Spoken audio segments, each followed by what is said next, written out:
In the previous class, I have discussed the solutions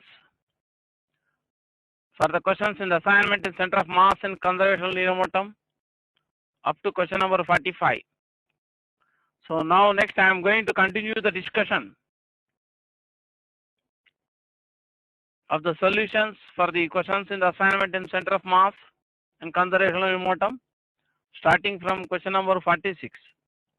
Look at the question number 46 on the screen. I will once read it out. Masses 8, 2, 4, 2 kg are placed at the corners capital A, capital B, capital C, capital D respectively of a square ABCD of diagonal 80 centimeters. The distance of center of mass from A will be. So we can draw a figure.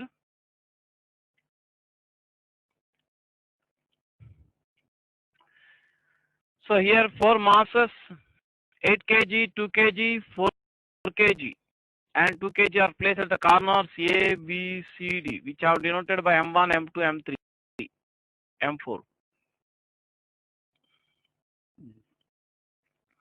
You are asked to find distance of center of mass of system of the 4 masses from the corner A. Because you are asked to find the distance of center of mass from the corner A, we can for convenience in calculation, we can choose the corner A as the origin of the coordinate system. We can choose the corner A as the origin of the coordinate system. So the mass M1 of the first mass placed at the corner A is 8 kg. Mass M2 is 2 kg. Mass M3 you can take 4 kg. Mass M3, M4 equal to 2 kg. And for coming to the coordinates, for the first mass placed at the origin, you can take x coordinate is 0. Even y coordinate is 0. For second mass which lies at B, we can choose x-axis along the side AB and y-axis along the side AD of the square. So x coordinate for second mass placed at B is equal to length of side of the square. The y coordinate is 0 because it lies on x-axis. For the third mass M3 placed at the corner C, the x coordinate is A. Y coordinate is also equal to A. For the fourth mass placed at the corner D, x coordinate can be taken as 0 because it lies on y axis. The y coordinate equal to A. You are not given the length A of the side of square, you are given the length of the diagonal square. So the length of the diagonal square, as you must be knowing from the school level geometry, root 2 times the length of one of the sides. The length of the diagonal square is equal to root 2 times the length of one of the sides. That means A into root 2 is equal to 80 centimeters. From that you can know the value of A here. So x coordinate of the center of mass, system of the 4 masses, you can write M1 x1 plus M2 x2 plus M3 x3 plus M4 x4 divided by M1 plus M2 plus M3 plus M4. So here M1 equal to mass M1 at the first corner is 8 kg, x1 is 0. M2 is 2 kg, x2 equal to A. M3 is 4 kg, x3 is also equal to A. M4, fourth mass equal to 2 kg and x4 equal to 0.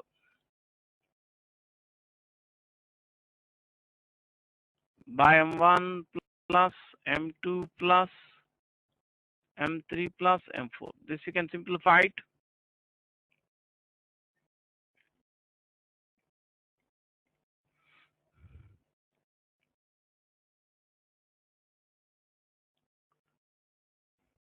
X squared of center of mass equal to 6A by 16 or 3A by 8. Similarly, you can find the y coordinate of center of mass in terms of A. You can substitute the value of A in the last step. Y coordinate of center of mass. The similar way, you can write M1 Y1 plus M2 Y2 plus M3 Y3 plus M4 Y4 divided by M1 plus M2 plus M3 plus M4. Come on, all of you. Substitute these values. Can substitute M1 equal to 8 kg, M2 equal to 2 kg, M3 equal to 4 kg, M4 equal to 2 kg. Y1 equal to 0, Y2 equal to 0, Y3 equal to A, and Y4 equal to A. Can substitute the values of M1, M2, M3, M4, Y1, Y2, Y3, Y4. Come on, substitute and simplify it yourself. If you want, you can take a pause and complete the simplification. So you are supposed to get the y coordinate center of mass also equal to 3A by 8. So distance of center of mass from the origin. The origin is at the corner A.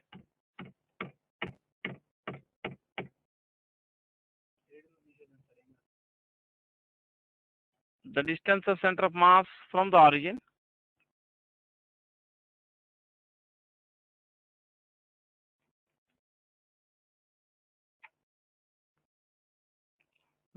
is at the corner A. There will be under root of xcm square plus ycm square. Come on, substitute xcm equal to 3A by 8 and ycm equal to 3A by 8. Come on, do the simplification part yourself. In case you need time to copy the solution, you can take a pause and copy the solution and complete the calculation. So you get 3A by 8 times root 2. A root 2 gives you a length of the diagonal. We can need not substitute the value of A, can directly substitute A root 2 equal to 80 centimeters here. So that will be 3 by 8 into 80 centimeter. So you get the answer of 30 centimeter. If you want to copy the solution, you can take a pause and copy the solution of the problem. So for question number 46, second option is answer. Look at the next question, question number 47. Two bodies of masses 2 kg and 4 kg are moving with velocities of magnitudes must be there 2 meters per second, 10 meters per second towards each other due to mutual gravitational attraction. Then the magnitude, better write magnitude there or assume that there is magnitude. The magnitude of velocity of center of mass will be. So velocity of the center of mass, system of the two masses given by VCM bar equal to M1 V1 bar plus M2 V2 bar by M1 plus M2. Here M1 equal to 2 kg, M2 equal to 4 kg. The two masses are moving towards each other.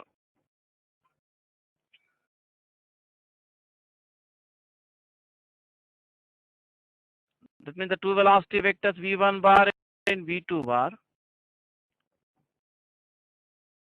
are directed in opposite directions.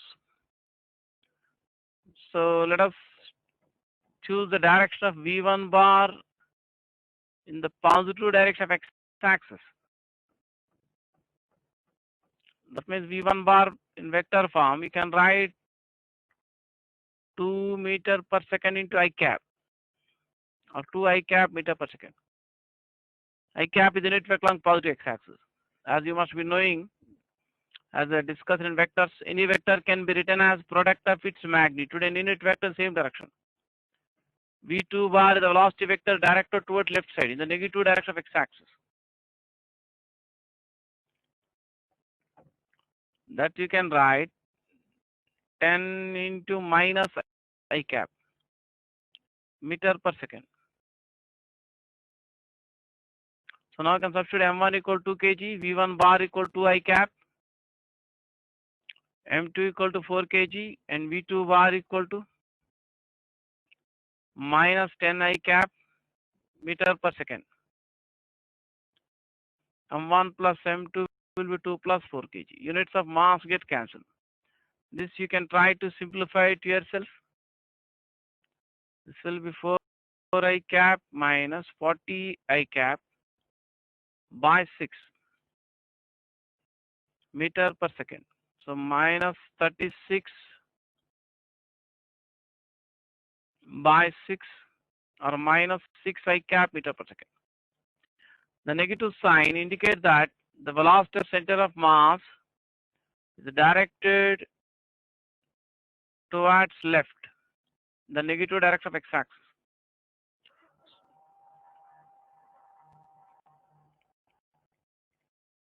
So the magnitude of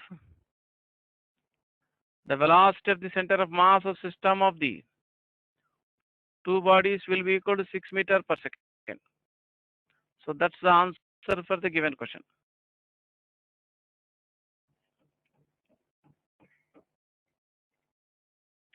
So for question number 47, second option is the answer. Next, see the question number 48. Three identical spheres, each of mass 3 kg, are placed touching each other with their centers lying on straight line. The centers of the spheres are marked as P, Q, R respectively. The distance of center of mass of system from P is. So here you are asked to find distance center of mass of system from the center of the first sphere, denote marked as P. So distance between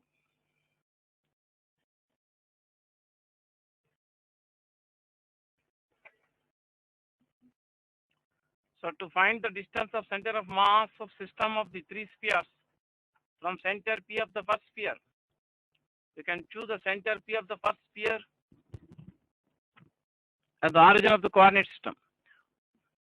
To find the distance of center of mass of system of the three spheres from center of the first sphere, we can choose the center of the first sphere as the origin of the coordinate system.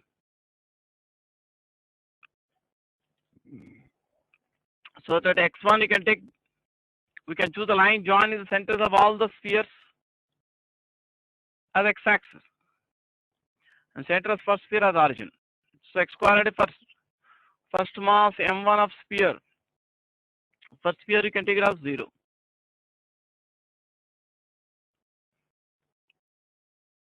Q is the center of second sphere of mass m2. R is the center of third sphere of mass m3. x2 is the distance of center of the second sphere from origin. We are choosing the coordinate center P as origin here. x3 is the distance of center of third sphere from origin. So in case A is the radius of each sphere, because the three spheres are identical, then you can write x2 equal to, from here to here it is A, another A, that is x2 equal A plus A or 2A, and x3 equal from here to here it is A, that is radius of first sphere plus diameter of second sphere, that is 2A, plus radius of third sphere gives you x3. So x square as center of mass of system of the three spheres can be written as m1 x1 plus m2 x2 plus m3 x3 by M1 plus M2 plus M3, because all the three masses are equal. This you can write x1 plus x2 plus x3 by 3. As I discussed in the past, that if all the masses are equal, x squared as center of mass will be arithmetic mean as the x coordinates of the individual masses.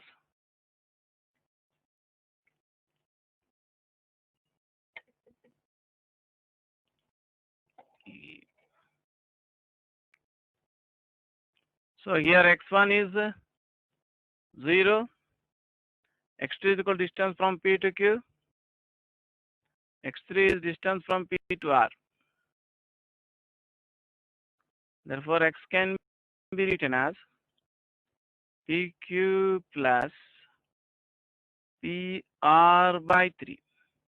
So that's the answer for the given question. X squared as center of mass. But in case you are given the radius of each sphere, this can be written as PQ can be written as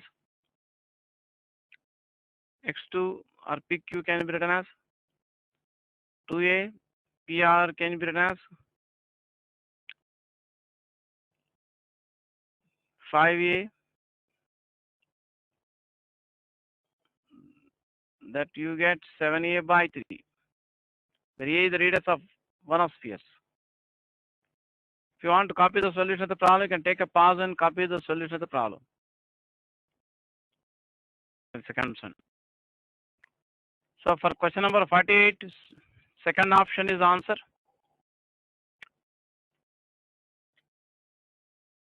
Next, you look at the next question, question number 49. A hole of radius small r by 2 is cut in a disk of radius small r having mass m. The center of mass of system will be. This case I have discussed one of the special cases. In general, in one of the special cases which I have discussed earlier,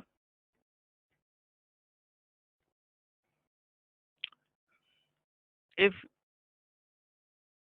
a small circular piece of radius small r is removed from one edge of a uniform circular plate of radius Kepler, then distance of center of mass of the remaining plate from center of the original plate will be small r square by Kepler plus small r. Here, instead of Kepler, you are given small r for radius of the original plate, original disk. In place of small r, here small r in the discussion I have done in the past, in the special case, is used to denote the radius of circular piece which is removed. So that is given as r by 2. So in place of small r, you can write r by 2 here. So that comes out to be r by 2 into r by 2 divided by 3 r by 2. That comes out to r by 6. That means distance of center of mass of the remaining plate from center of the original plate will be r by 6. I mean, you can solve this way in case you remember the conclusion which I have discussed in one of the special cases in the theory part. But sometimes you may not remember this conclusion. Still, you should be able to solve the problem. Therefore, I would like to also solve this problem by the alternate way. That means by the method you can solve it in case you don't remember this conclusion. That means whatever method we followed earlier for arriving at this conclusion in the special case, in one of special cases, same method we have to repeat. But I would like to discuss the other method also. That means the usual method we are supposed to follow for subject to questions.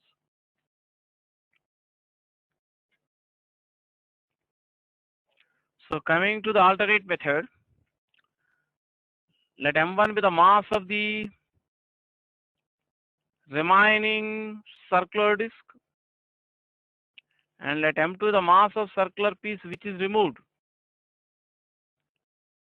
If the circular piece which is removed from one edge is again put back in the original position, the center of mass of system of M1 and M2 will be at C.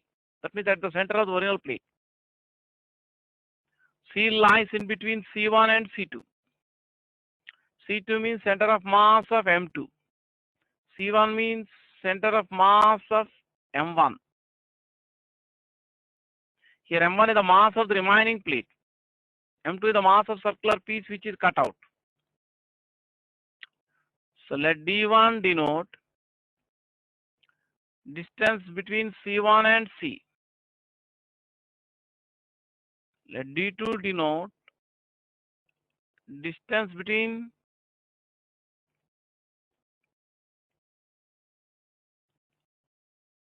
C and C2. As we discussed earlier, for system of two mass M1 and M2, ratio of the distances of their center of mass, ratio of the distance of two particles from their center of mass will be called inverse ratio of their masses. And ratio of masses M2 and M1 is equal to ratio of the areas.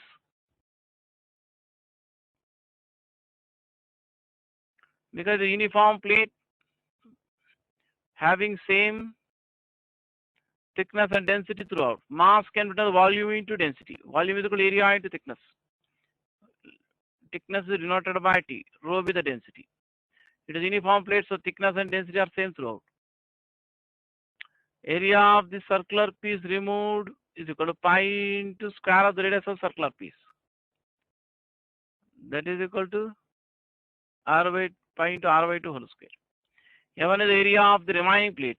Area of the remaining plate is equal to original area of the circular disc before it is that hole is made minus area of the small circular piece which is removed from one edge.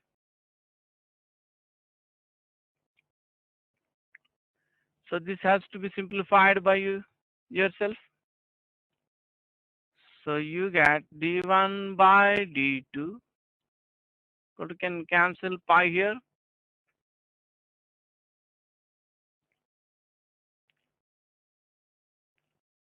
So r square pi r square gets cancelled here. 1 by 4 divided by 3 by 4 or 1 by 3 you get. So d1 by d2 you get 1 by 3. So d2 you will get 3 times d1. From the figure you can observe, or d1 you can write d2 by 3. d2 is equal to radius of circular hole, which is equal to r by 2 by 3, r by 6. So distance of center of mass of remaining plate from center of original plate is r by 6. If you want to copy this alternate method also, you can copy, you can take a pause and copy the alternate method.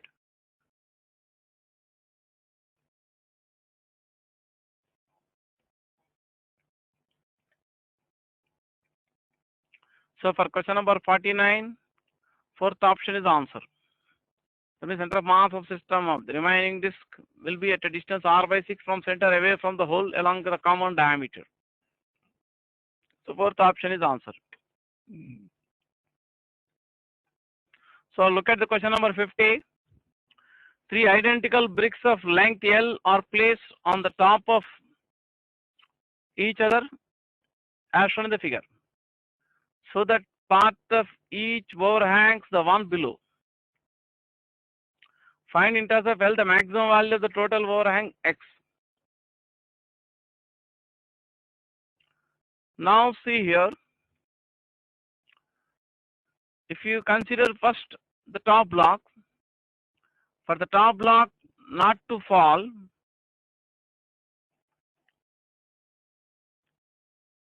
below the second block, middle block, the center of mass of the top block should lie within the edge of the second block, because the weight mg of the first block at the top can be assumed to be acting at its center of mass denoted by C1 here. So this top block will fall down below the middle block in case the center of mass C1 of the top block is to the left side of this edge. So for not to fall, I mean for the top block to not to fall below its the middle block, C1 should be to the right side of this edge of the middle block.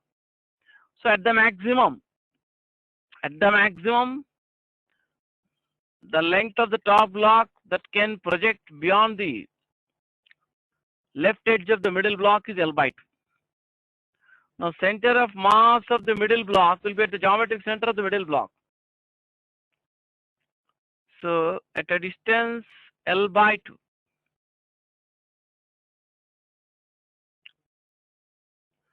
Therefore, in the situation we are discussing, the center of mass of C1 and C2 will be at a horizontal distance equal to half of L by 2 or L by 4. So the center of mass of C1 and C2 will be at a horizontal distance equal to L by 4. That means the two blocks, the top two blocks of mass, each of same mass m, because they are identical. There will be one block of mass 2m at this position, at center of mass system of the two blocks, which will be at a distance L by 4 from this edge. Therefore, the maximum value of x for which the block can stay in equilibrium is that the center of mass of system of the top two blocks should lie within the left edge, to the right side of the left edge of the third block at the bottom, that is bottommost block. The center of mass of system of the first and second blocks from top, that means top two blocks, should not lie to the left side of this bottommost block. So the center of mass of these two blocks should be at the most can lie here. Actually, it should be to the right side of this point. So at the maximum it can lie here. So therefore the maximum value of x can be taken as L by 2 plus L by 4. That will be 3L by 4.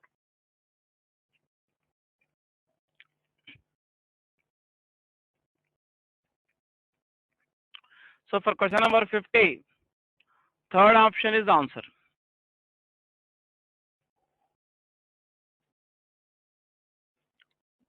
See the next question, question number 51.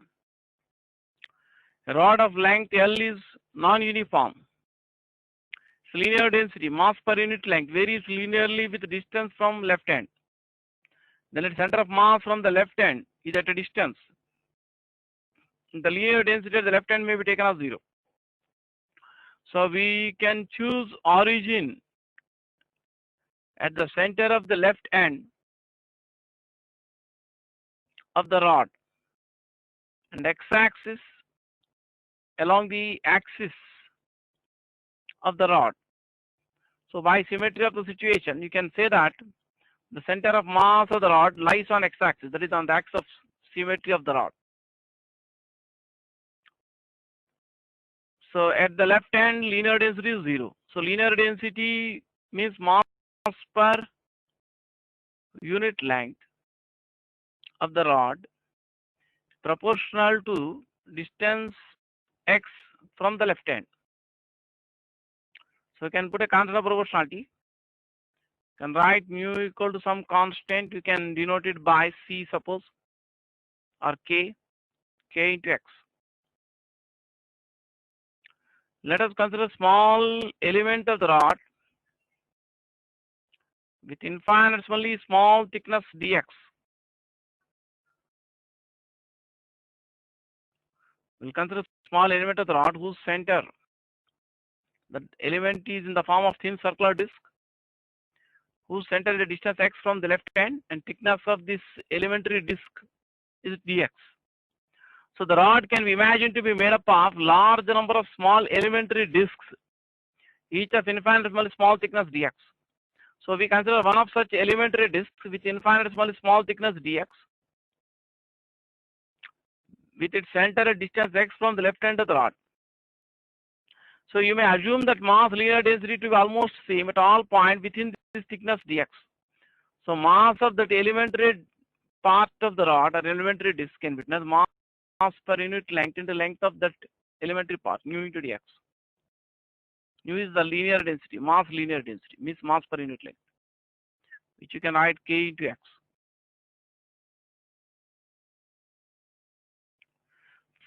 So for the elementary disk at the left hand, you can take it as x as 0. For the elementary disk at the right hand, x is L. So x squared of center of mass, as I discussed, the method to find the center of mass of continuous bodies. Integral x dm for all the elementary disks between x equal to 0 and x equal to L divided by integral dm from x equal to 0 to x equal to L. So integral dm from x equal to 0 to x equal to L gives the total mass of the rod. So you can write here dm equal to, from here, kx dx.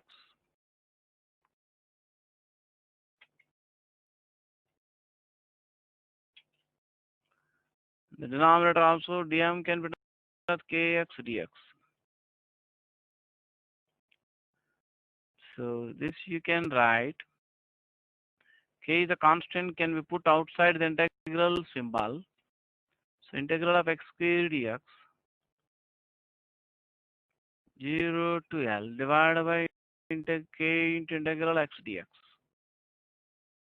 0 to L. K can be cancelled. Integral x squared dx, you can write x cubed by 3 divided by x squared by 2. This is 0 to L. Here also limits are 0 to L.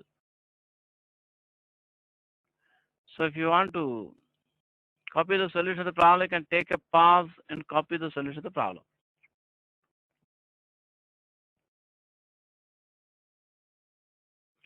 Can apply the limits here, upper limit. You get L cube by L square. L cube minus 0 by L square minus 0. So you get 2L by 3 as the answer. So distance of center of mass from the left hand will be 2L by 3. If you want to copy the solution of the problem, you can take a pause and copy the solution of the problem. So for question number 51, fourth option is the answer.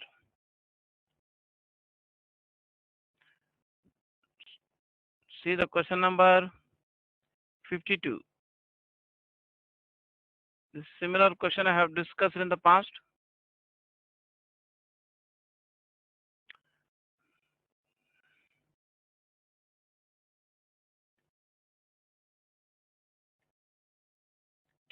So look at the question number 52. This problem, you can observe that similar to the question number 34. I am going to discuss this in brief because I have already discussed similar question in the past. That is the question number 34. If you want, you can again go through the solution of question number 34. Probably you have copied the solution of question number 34. So you again go through that solution of question number 34, then again come to this problem. Then it will be easier for you to understand the solution of this problem. Once I read out the question and show you the diagram related to the question. The following diagram is the small prism of mass capital M slides down on the bigger prism of mass 5m from the position shown at the top of the bigger prism to the position at the bottom of the bigger prism as shown in figure. By what distance does the combination move to the left if the bigger prism initially rests on a frictionless floor? That means you have to find the distance through which the bigger prism moves to the left side. See the figure here. You can observe from the figure. I take the mass of the smaller prism by m1. Please go through the solution of question number 34 again. We cannot, as it is, discuss the entire discussion again. So you can take mass m2 of the bigger prism, I denote by m2. So here is the left end of this smaller prism. When it reaches the other position shown at the bottom, this horizontal distance will be equal to, I mean horizontal distance moved by the smaller prism relative to the bigger prism, means this distance. That will be observed. You can observe from here to here it is 5L. From here to here it is L. So 5L minus L.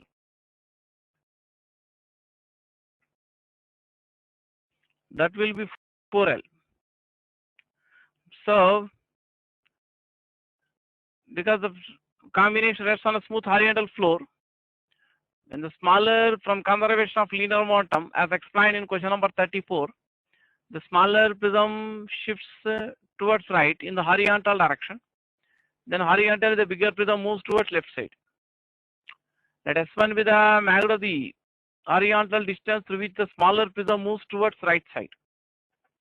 Let S2 denote the magnitude of the horizontal displacement of the bigger prism which is directed toward left side, or the magnitude of the distance, distance moved by the bigger prism to the left side, which you have to find.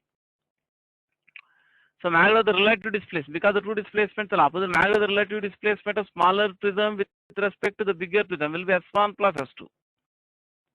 That is equal to 4L here.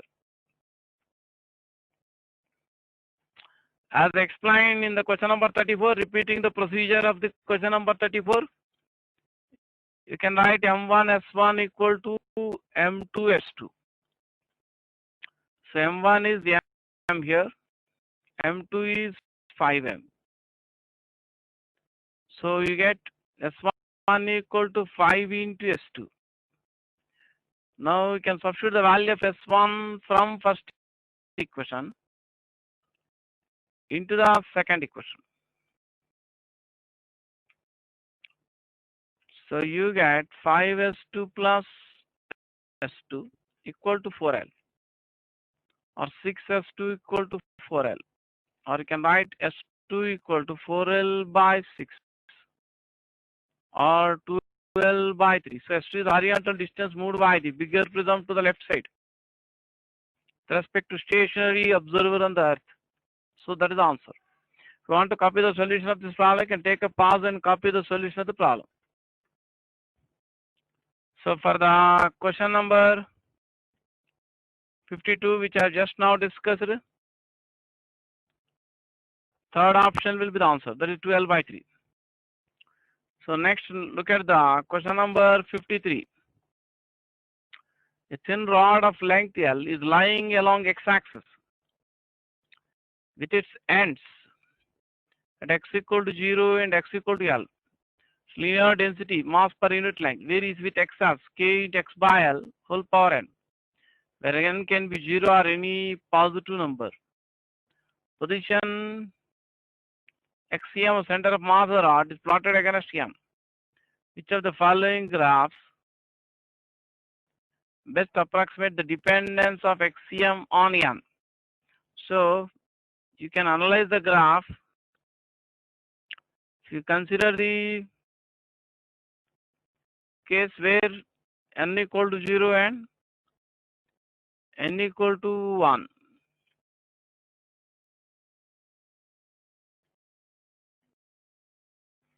So here mass per unit length, the linear density, I denoted by nu as I discussed one of the problems.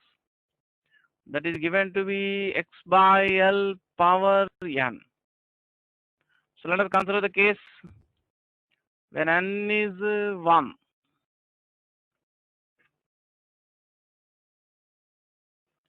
Next coordinate center of mass can consider the rod to be made up of large number of similar small elements, each of infinite small thickness dx. For the left hand x is 0, the right hand x equal to L. So consider small, the rod can be imagined to be divided into large number of small elements, each of infinite small thickness dx.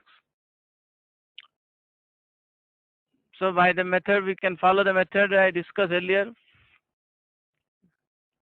in one of the examples to find the position of center of mass for continuous bodies by the method of integration. XCM equal to integral x dm by integral dm between x equal to 0 to x equal to L. So let us find the value of xm in the general way. So here x mass of small element can be written as mass per unit length into length of the small element. We'll analyze the situation separately.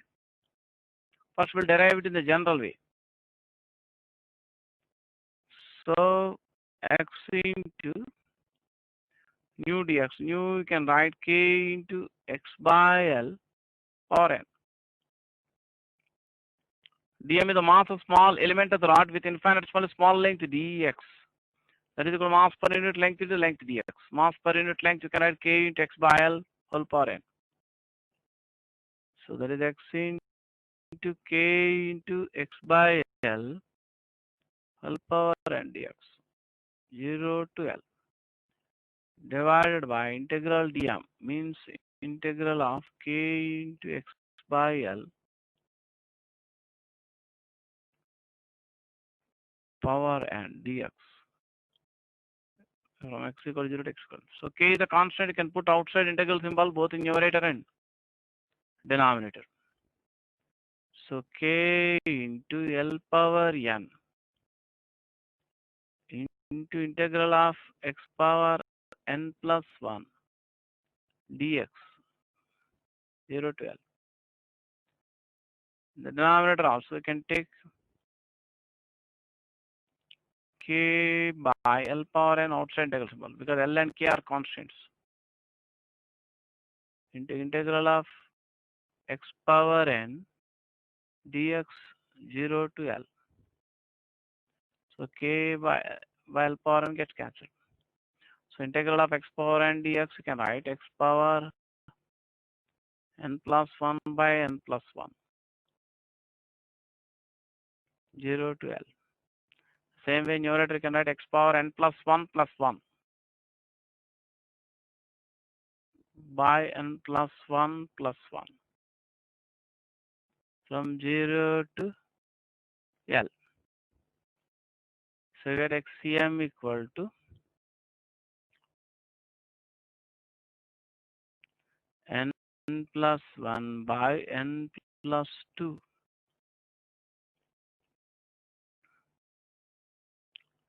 L power, if you apply the limits, n plus 2 divided by L power n plus 1. Or you get xcm equal to n plus 1 by n plus 2 into L. So that is a general result.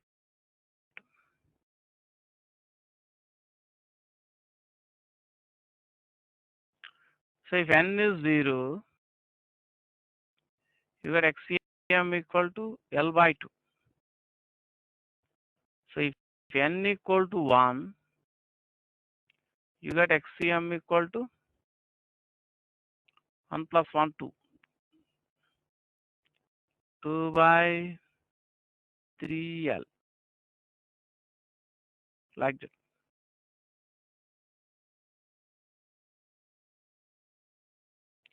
So if n is infinity, can you divide numerator denominator with n here? The last result you can write, again I am writing left side xcm equal to 1 plus 1 by n divided by 1 plus 2 by n into L.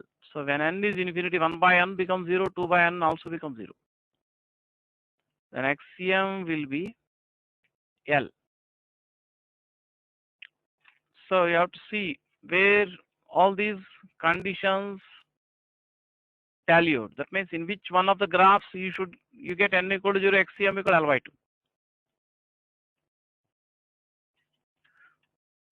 Those who want to copy the solution of the problem, they can take a pause and copy the solution of the problem. So in which one of the graphs you have to check up all these three conditions are fulfilled. Come on, look at the graph again. So you can look at the 4 graphs. You can observe that. So only in the third graph you get on y-axis n is 0. That is at n equal to 0 you will get xm equal to Ly2, and for n equal to infinity xm equal to L. So the conditions, the results will tally with the third graph. So third option is the answer for this question. So I will be continuing the discussion of the remaining questions in my next class.